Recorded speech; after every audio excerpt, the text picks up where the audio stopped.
বড়টা তুলবো না, ওই বড় এই পেঁপে এই তো খেয়ে নিয়েছে রে। কোনটা খাচ্ছে? ওই যে যে পাখিতে খেয়ে নিয়েছে। এই না।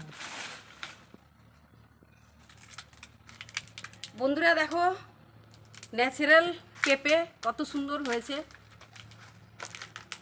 সবচেয়ে ভালো ন্যাচারাল, নিজের গাছে তৈরি করা, কিনা তো অনেক সার্ভিস পড়ে, আর এটা টোটালি ন্যাচারাল। কত সুন্দর পেঁপে হয়েছে দেখো, বড় বড় প্রচুর গাছ ভর্তি, এখানে তো ডবল হয়ে গেছে। আর এগুলো খাওয়ার জন্য একদম উপযুক্ত, পাকা খাওয়ার জন্য।